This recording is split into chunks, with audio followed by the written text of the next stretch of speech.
Okey, murid-murid. Hantar kerja rumah yang saya suruh buat semalam. John, tolong kutip jap.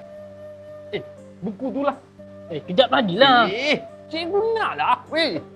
Dua soalan lagi. Kau ni tak boleh buat kira lah. Itulah. Malam siapa suruh main game? Kau jangan main personal Cikgu. Okey, terima kasih, John. Sama-sama, cikgu. Dua je ke buku ni? Mana satu lagi? Jah tak datang cikgu. Elok je dia datang jalan dengan aku tadi. Kau ni backup lah. Member tak siap kerja sekolah. Cuba cikgu. Dia memang tak datang, cikgu. John Razabal, kamu ni yang mana satu? Dia datang ke tak datang? Yang dua tadi, cikgu. Dia memang tak datang, cikgu. Ni ada nama dia ni. Ke kawan-kamu ponteng kelas? Lambat lagi ke nak habis subjek gudang garang ni? Aku dah lah tak siap kerja sekolah. Ponteng pula tu. Lantak dia lah. Janji tak kena denda. Jangan! Keluarkan! Cikgu tahu kamu ada dalam tandas tu. Kejap cikgu, kejap. Saya sembelih cikgu. Sembelih apanya dalam tandas? Jangan nak menipu. Kamu ponteng kan? Dah, keluar. Sebelum saya maklum kepada guru disiplin, makin teruk kamu kena. Baik kamu keluar sekarang. Baik cikgu, baik cikgu. Saya nak masuk kelas cikgu. Masuk kelas apa ni, Jah?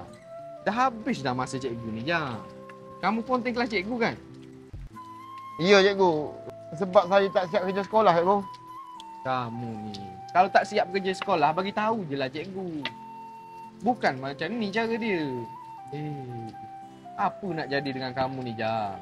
Sepatutnya, Jah, kamu bagi contoh tauladan yang baik dekat kawan-kawan kamu. Kamu kan paling tua dalam kelas 1. Kamu tengok je kawan-kawan kamu. Misai tak ada, kamu ni dah berjanggut dah.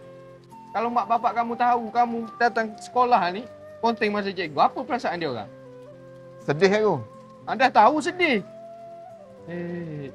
Kamu ni tak serik-serik lah.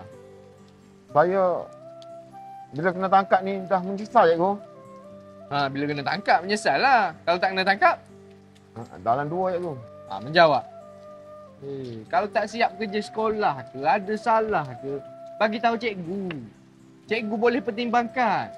Tak adanya cikgu nak rotan kamu. Kalau cikgu rotan, mak bapak kamu mari cari cikgu pula. Kita settle senang je. Jangan ponteng lagi lepas ni Baik cikgu. Tunjuk tauladan yang baik. Baik cikgu. Kamu tu dah tua dah. Dah. Baik cikgu, terima kasih cikgu. Terima kasih apanya kamu ponteng kelas cikgu. Tak muka. Itulah. Ya, ponteng je muka. Kau orang ke report aku dalam tandas?